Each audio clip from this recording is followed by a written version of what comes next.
Hablemos del prejuicio. Es una sola palabra, sí, pero esconde esas fisuras, esas grietas que pueden llegar a quebrar los cimientos de nuestra democracia. Solemos pensar que la democracia es algo sólido, ¿verdad? Fuerte, pero ¿y si hubiera fuerzas invisibles que le están debilitando desde dentro? Hoy vamos a meternos de lleno en eso. Vamos a ver cómo las ideas que todos tenemos en la cabeza sobre los demás pueden, casi sin que nos demos cuenta, agrietar las bases de toda nuestra sociedad.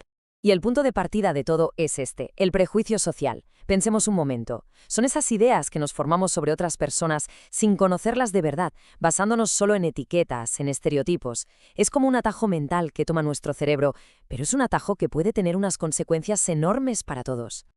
Y aquí es donde está la clave de todo, porque el prejuicio no es una simple opinión inofensiva.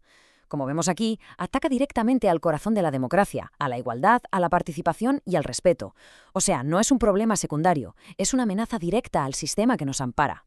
Vamos a analizar la primera de esas grietas, una muy profunda, el prejuicio por clase social. A ver cómo el dinero que se tiene, la educación recibida o incluso nuestra forma de hablar se convierten en una excusa para juzgar a los demás. Fijaos qué curioso, porque los estereotipos aquí reparten para todos lados. A los sectores populares se les asocia con la delincuencia o la falta de estudios. A los sectores altos se les tacha de egoístas o de privilegiados. Incluso la clase media, se la ve como aspiracional o inestable. Parece que nadie se libra de estas simplificaciones. Y claro, esto no se queda en el aire, es un círculo vicioso. Un prejuicio lleva a la discriminación social. Esa discriminación cierra puertas a buenos trabajos o a una buena educación. ¿Y esa falta de oportunidades qué hace? Pues refuerza el prejuicio del principio, la pescadilla que se muerde la cola. El resultado final es este, así de claro. La promesa de igualdad, que es la base de cualquier democracia, se rompe en pedazos. Porque si las oportunidades que tienes en la vida dependen de la clase social en la que naces, entonces la palabra igualdad se queda vacía de contenido. Pero la clase social es solo una de las grietas. Hay otra, igual de profunda, el prejuicio de género. Esas ideas que tenemos tan metidas dentro sobre los roles que la sociedad nos dice que tenemos que cumplir. Esto seguro que nos suena. Las mujeres a la casa. Los hombres no lloran.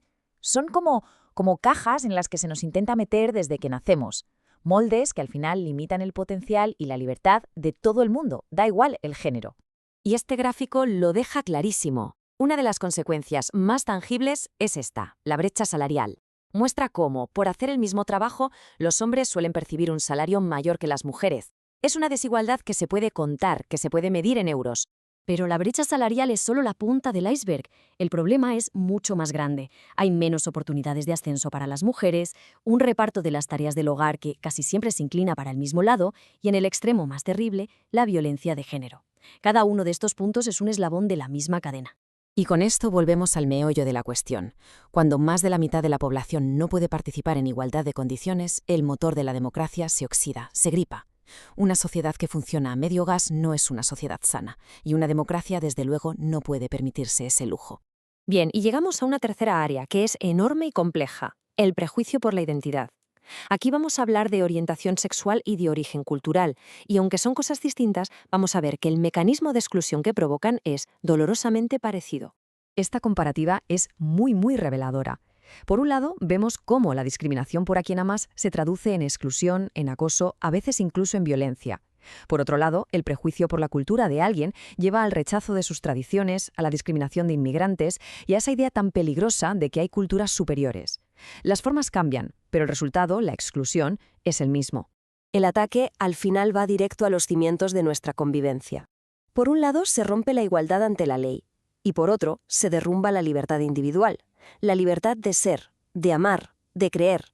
Son dos pilares sin los que ninguna democracia puede aguantar en pie. Y con todo esto llegamos al desafío central, porque la lucha contra el prejuicio no es un debate más, no es algo secundario, es una cuestión de supervivencia para cualquier sociedad que se llame a sí misma democrática. Es la tarea que define si avanzamos juntos o nos rompemos por dentro. Entonces, ¿cómo lo combatimos? El camino parece tener 4 pasos claros. Primero, respeto a cada persona, sin más. Segundo, valorar la diversidad no como un problema, sino como nuestra mayor fortaleza. Tercero, garantizar una igualdad de oportunidades que sea real, no solo sobre el papel. Y cuarto, animar a que todo el mundo participe. Estos son los antídotos. Al final, todo se resume en esto. Superar los prejuicios es, en realidad, poner en práctica la democracia, es promover el respeto, la inclusión y la igualdad de oportunidades para que tengamos una sociedad más fuerte y, sobre todo, más justa para todos. Y nos vamos con esta reflexión en el aire. ¿Puede una sociedad prosperar de verdad si está silenciando el talento y el potencial de una parte de su gente? La respuesta que demos a esa pregunta no solo va a definir nuestro futuro, sino también quiénes somos como sociedad. Gracias por acompañarnos en este análisis.